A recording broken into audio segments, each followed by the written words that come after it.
안녕하세요. 저는 30살 여자이자 뱃속에 12주 된 아이를 가진 임산부입니다. 요즘 임신 초기라 안 그래도 예민하고 몸이 부대껴 쉽게 지치는데 이래저래 시댁 때문에 올바른 태교에 전념을 할 수가 없네요. 제 뱃속아기 아빠인 제 남편은 같은 대학에 재학 중이던 저희 동기 소개로 만나게 되었습니다. 서로 웃는 게 비슷하다고 만날 때마다 저 닮은 오빠가 있다면서 남편 얘기를 입에 달고 살던 친구는 급기야 저희 두 사람을 직접 소개시켜주겠다고 저한테 말도 없이 남편을 술 마시던 학교 앞 주점에 데려왔고 얼떨결에 만나게 되었지만 술 기운을 빌려 금방 친해질 수 있었죠. 저희 학교를 졸업하고 당시 먼저 직장을 다니고 있었던 남편은 겨우 3살 차이였는데도 무지하게 나이 많고 어른 같아 보였는데요. 대기업 다니는 직장인이라며 그 후로도 몇 번 친구와 함께 다 같이 만날 때마다 번지르르한 양복을 껴입고 오는 게 완전히 제가 대학에서 보는 또래의 다른 친구들과는 다른 모습이어서 늘 눈이 휘둥그레지곤 했었어요. 곧 졸업하고 취업할 때가 다가올 테니 뭐라도 팁을 줄 수 있는 오빠이지 않을까 싶어서 간간히 오는 연락에 답장만 하며 1년쯤 지나오던 와중에 덜컥 남편이 제게 고백을 했죠. 졸업학년이 빡센 것도 알고 취업 준비로 바쁜 것도 알아서 고백을 지금 해야 하나 말아야 하나 많은 고민을 했지만 이왕이면 옆에서 함께 도와주며 연애를 시작하고 싶다던 남편의 조심스러운 고백은 취업 준비로 진이 다 빠져있던 제게 참 단비 같은 존재였어요. 괜히 설레고 숨겨져 있던 연애 세포가 막 되살아나는 기분이 들며 남자친구가 생긴다는 게 어떤 건지도 모르고 대뜸 고백을 받아줬답니다. 네, 이 남자는 제 인생의 첫 남자였습니다. 단 한 번도 연애를 해본 적이 없었고 여중 여고로 나오면서 일을 가며 남자들이 있는 대학으로 진학을 했건만 그럼에도 누구 하나 대시를 한 번 안 하더니 남편이 짠 하고 나타난 것이었습니다. 남편은 처음 저와 만났던 그날부터 지금까지 늘 태연한 자세와 태연한 표정으로 참 태연하게도 능숙한 말들을 곧잘 뱉어내곤 했어요. 긴장하는 모습을 단 한 번도 본 적이 없었죠. 새로운 사람에게도 금방 친화력을 갖춰 깊은 대화를 끌어내곤 했고 웃음도 많고 유머러스해서 상대를 기분 좋게 해줄 줄도 아는 사람이었어요. 그런 사람의 여자친구가 되다 보니 자연스레 웃을 일이 많아졌고 어느 순간부터는 제 옆에 이 사람이 없으면 흘러가는 시간이 너무나 무료하게만 느껴지기까지 했죠. 그렇게 알콩달콩 연애를 하며 남편의 응원을 받아 저는 대학을 졸업함과 동시에 국내 굴지의 식품기업에 취직을 하게 되었습니다. 각자 직장인이 되고 나니 제가 학생일 때보다 연애는 더욱 즐거워졌어요. 마냥 자기가 돈 번다며 데이트 비용을 지불하던 남편에게 참 미안하기만 했는데 이제는 월급 받아 먼저 맛있는 저녁을 사기도 하고 깜짝 선물도 준비하는 등 제 딴을 좋아한다는 표현을 많이도 했죠. 그런 제 모습을 고마워라 하고 또 좋아라 하며 남편도 늘 저와의 데이트를 즐거워했고요. 단 하나 아쉬운 것이 있다면 저희가 연애를 하는 동안 간섭을 받았다는 것이었어요. 바로 그 무시무시하다는 시어머니도 아니고 시아버님도 아니고 저와 동갑내기인 시누이로부터 말이었죠. 당신은 시누이도 아니고 애비 시누이도 아니고 그냥 남자친구의 여동생이었는데 어찌나 저희가 데이트를 할 때마다 오빠한테 전화를 해서 옆에 제가 있는지를 묻고 무슨 데이트를 하냐고 묻고 뭘 먹었냐고 묻고 아주 시시콜콜한 것까지 다 보고를 해야 했죠. 처음에 남편도 그런 여동생이 귀여웠는지 오늘은 우리 뭘 했다? 뭘 먹었다 하면서 장난 섞인 말투로 대답을 해주다가 제가 하도 데이트 중에 흐름이 끊긴다고 하니 본인도 뒤늦게야 느낀 건지 몇 번 바쁘다고 전화를 끊으라고 상투적인 말투로 대답을 하기도 했어요. 하지만 꼭 그런 날이면 그날 밤 시댁에서는 일이 터지곤 했습니다. 시누이가 저 하나 때문에 오빠가 변한 것 같다면서 시부모님 앞에서 떼를 쓰고 통곡을 하며 퉁명스레 전화를 받은 오빠를 나무랐고 그 바람에 오빠는 오냐 오냐 하며 키운 여동생이 혹여나 마음에 상처를 받을까봐 억지로라도 달래주는 척을 해야 했죠. 그렇게 한바탕 소동이 있고 나면 다음날 저한테 신세 한탄을 하며 여동생 때문에 죽겠다는 말을 반복하곤 했고요. 그러다 보니 저희는 데이트를 하며 자연스레 여동생이 또 전화가 오지 않을지 정말 오게 된다면 잘 대답하며 받아야 한다는 강박이 생기면서 늘 마음 한켠에 시누이란 단어가 꼭 따라다녔습니다. 남편이랑은 정말 죽도 잘 맞고 잘 지내는 사이인데 시누이 전화에 시누이 얘기만 하면 속에 고구마 하나 꽉 깨문 것처럼 답답함이 느껴지곤 했어요. 남편은 신우이를 정말 지극정성으로 아끼고 또 보살핍니다. 아주 어릴 때 신우이가 잠시 몸이 아파서 1년 정도 병원에 입원한 적이 있었대요. 그때 시부모님께서 모두 신우이 병간호를 한다고 집에서 매일같이 울었다며 그때 생각이 나면 지금도 눈물이 울컥하려 한다며 실제로도 눈물을 훔친 적도 있었고요. 지금 살아있어 주는 것만으로도 가족들에게는 소중한 막내라며 그러니 저랑도 잘 지냈으면 좋겠다고 은연중에 신우이에 대한 컴플레인은 그만했으면 좋겠다는 뉘앙스를 풍기기도 했습니다. 저야 결혼 생각이 없을 때만 해도 이런 집도 있구나 하며 대수롭지 않게 넘길 수 있었어요. 여동생이 아팠다고 하니 지금 건강한 모습을 많이들 좋아라 하실 테고 막내딸이고 하니 더 예쁨을 받겠구나 싶었죠. 하지만 남편과 연애를 지나 결혼 얘기가 오고 가기 시작하면서는 무지하게 신경이 쓰이더군요. 설마 결혼을 하고서도 매일같이 신우이의 전화에 시달리고 하루 어찌 지냈는데 하나하나 전달을 해줘야 하나 싶어서 머릿속이 까마득했어요. 그래서 제 딴에는 방법을 하나 고안했습니다. 바로 결혼 전부터 정말 남편의 바람대로 신우이와 친해져 보는 것이었죠. 동갑내기라고 하고 각자 회사를 다니는 직장이기도 하니 서로의 공통사도 비슷할 것 같았고 대화를 나누다 보면 회사욕을 하면서 괜시리 죽도 잘 맞을 것 같았어요. 보통의 여자 또래들이 그렇게 신분을 쌓으니까 저도 금방 친해질 거라 생각을 하며 함께 만나기로 약속을 잡았는데 그런데 제가 상상했던 신우의 모습은 정말 하나도 찾아볼 수 없는 신우이가 제 앞에 나타났습니다.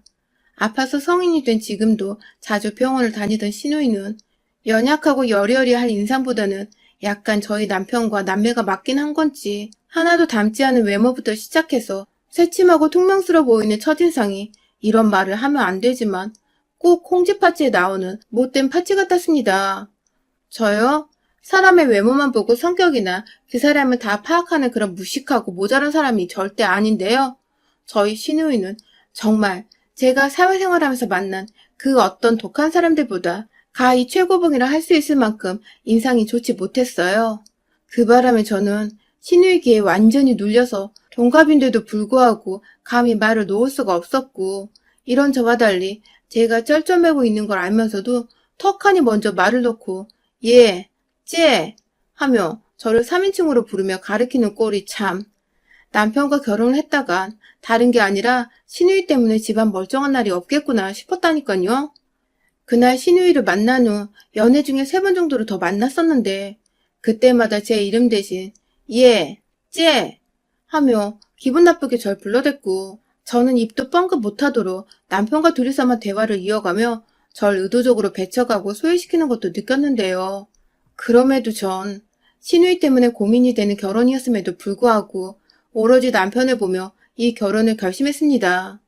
신우이 한 사람만 빼놓으면 어쩌다 통화를 하게 되었던 시어머니도 좋은 분 같으셨고 늘 저를 챙겨주고 재밌게 웃겨주는 남편은 평생 배우자감으로 정말 딱이었거든요. 그렇게 돈을 질끈 감고 설마 신우이 때문에 이혼까지 갈 정도로 말싸움이 오갈 일이 생기겠나 싶어서 섣부른 고민이라 잡생각을 접어두고 식을 올렸어요. 그게 벌써 1년 전이네요. 지난 1년간 저희 신우이는 제가 생각했던 것보다 훨 제 결혼 생활에 악영향을 주었고 또 정신을 피폐하게 만들었습니다. 연애 중에 만났을 때는 그래도 애교와 투정이 반반 섞인 게 내 여동생은 아니지만 귀엽게 봐주리라 노력이라도 할 수 있었어요. 저도 저희 친정에서는 오빠가 있는 막내 여동생이다 보니 흔한 집에서 흔하게 오빠를 차지하고 싶어하는 영락없는 여동생의 모습이 제 눈에 보이기도 했었으니까요. 하지만 결혼을 하고 저희 둘만의 공간인 신혼집이 생기고 나선 공간적인 부분에 대한 아가씨의 질투와 욕심이 커져갔습니다.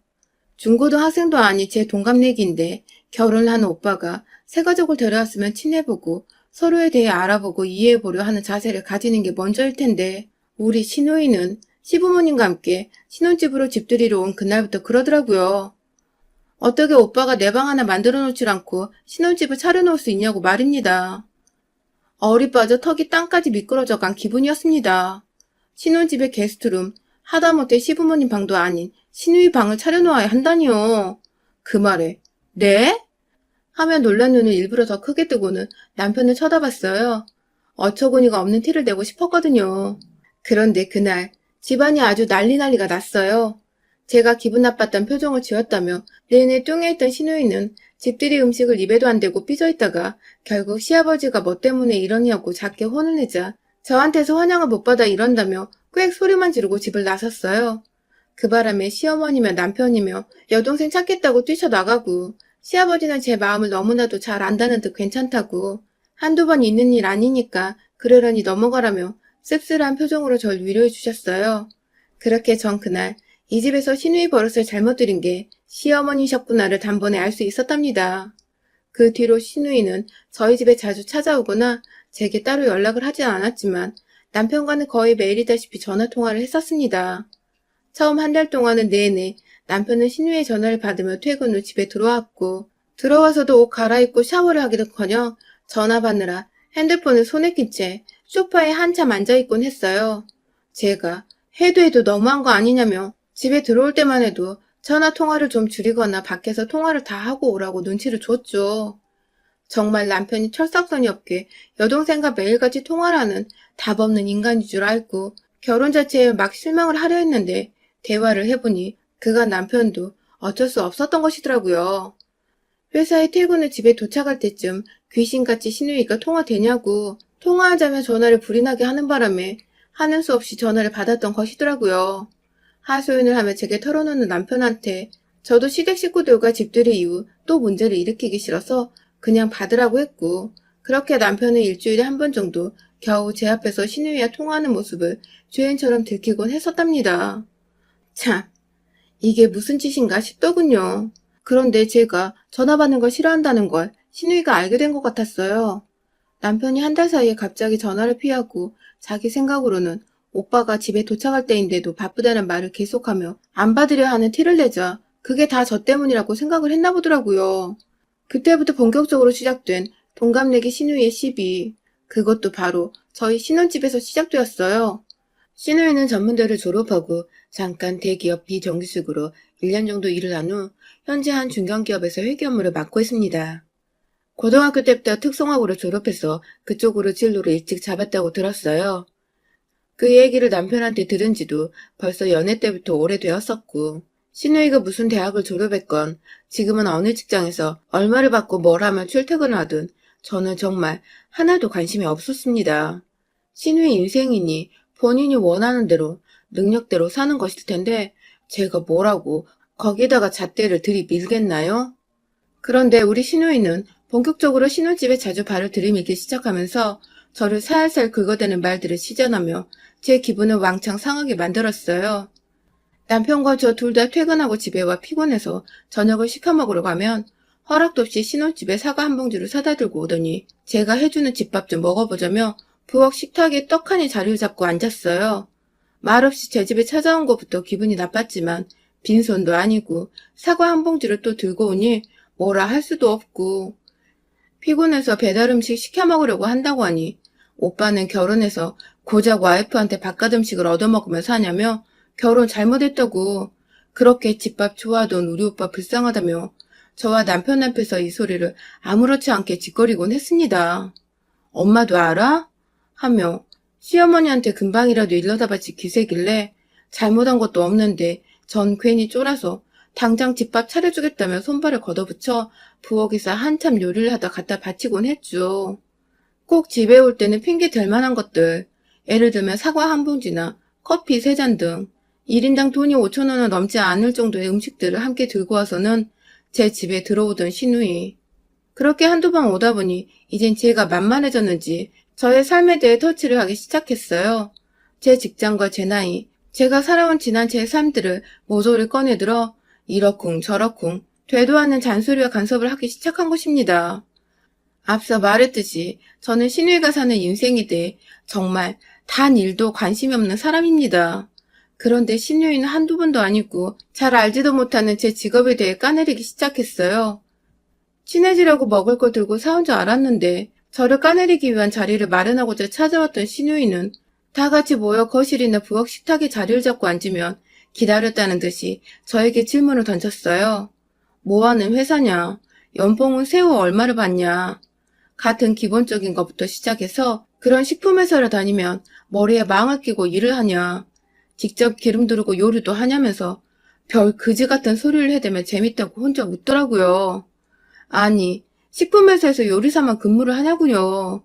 시누이처럼 회계 일 하는 사람도 있고, 마케팅 하는 사람도 있고, 디자인 하는 사람도 있고, 죄다 각종 분야에서 잘 나간다는 사람들이 다 모인 회사인데, 진짜 유머가 아니라 비꼬려고 기분 나쁘게 웃으며 이런 질문을 하는 시누이를 정말 한 대 때려주고 싶은 거 꾹 참았습니다.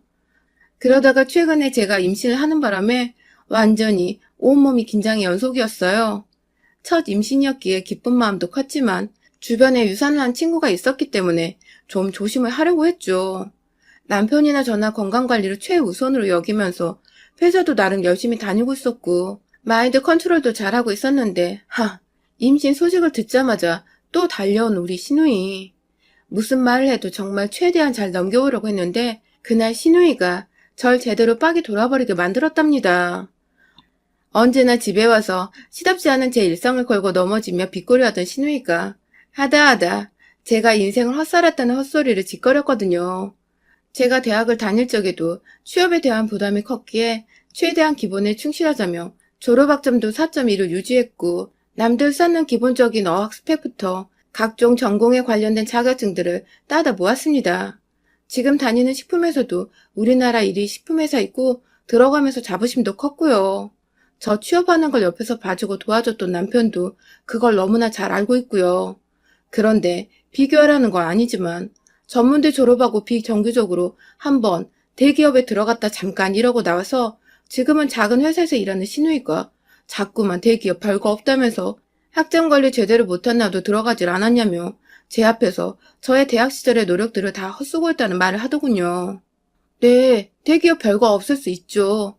인생의 일이 전부가 아니라면 굳이 큰 회사 다니면서 남들보다 야근도 많이 하고 업무 강도도 세게 받으며 일할 필요가 없으니까요.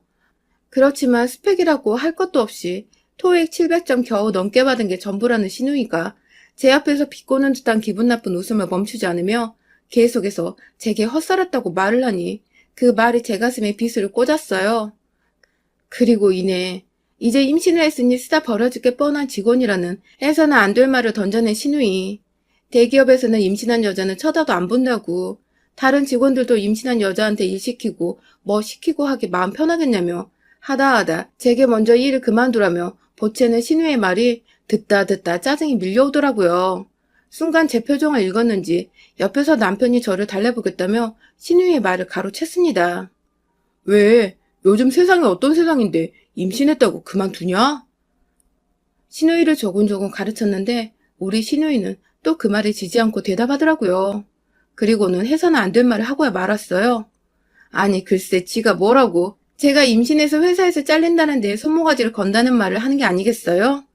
뱃속에 지 조카가 자라고 있는데 손모가지 건다는 소리를 하질 않나. 임신했다고 축하는 못해주망정 곧 회사에서 잘릴 거라 악담을 퍼붓질 않나.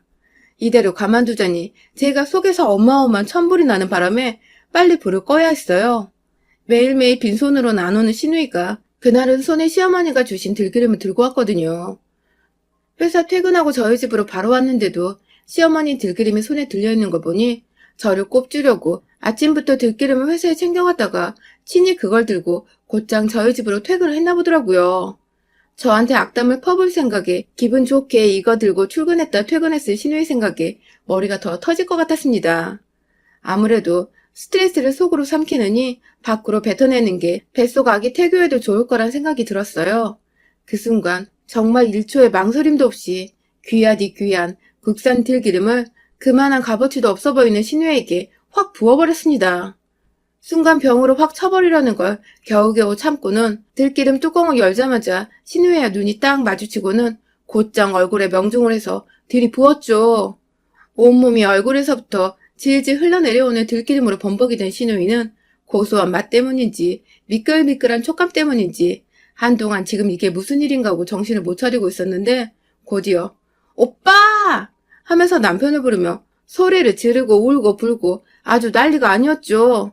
남편한테 말했습니다. 지금 네 동생 내 앞에서 안 치우면 나 이거 이혼하자는 통보로 알겠다고. 지금 나 놀란 만큼 내 아기도 놀라서 무슨 일이라도 생기는 날에는 너나 네 동생이나 그땐 들기름이 아니라 병으로 정신 차리게 해주겠다며 텅텅 비어있는 빈 병을 머리 위로 들어 올리자 아주 황급히 제 배를 잡고 부엌 식탁에 앉힌 뒤 들기름칠한 여동생을 질질 끄고 집 밖으로 나간 남편. 밖에서도 계속 들려오는 신우의 울음소리에 아직 정신을 못 차렸나 하던 그때 남편이 막 소리를 지르더라고요. 할 말이 있고 못할 말이 있는데 오늘 너는 뿌린대로 거둔가라며 연애 때부터 결혼하고 나서 정말 생전 처음 들어보는 남편의 화난 목소리였습니다. 지혜가 생겨서 그런지 이제는 제법 여동생과 가정 사이에서 뭐가 더 중한지를 깨닫기라도 했나 보더라고요. 아무튼 그 바람에 밖에서 겨우 남편이 챙겨나간 수건 한 장에 의지한 채 들기름을 닦아낸 신우이는 충격을 받았는지 혼자 알아서 집으로 돌아갔다 합니다. 남편이 혹시나 싶어 아파트 현관까지는 따라 나갔는데 혼자 말도 없이 그냥 쭉 걸어가더니 마침 지나가는 택시 한 대를 잡고는 뒤도 안 돌아보고 갔다네요. 그 후에는 말이죠. 남편을 통해 들으니 거의 매일같이 전화 혹은 문자라도 온 애가 3주째 소식도 없으며 저희 집으로도 아직 찾아오고 있질 않습니다.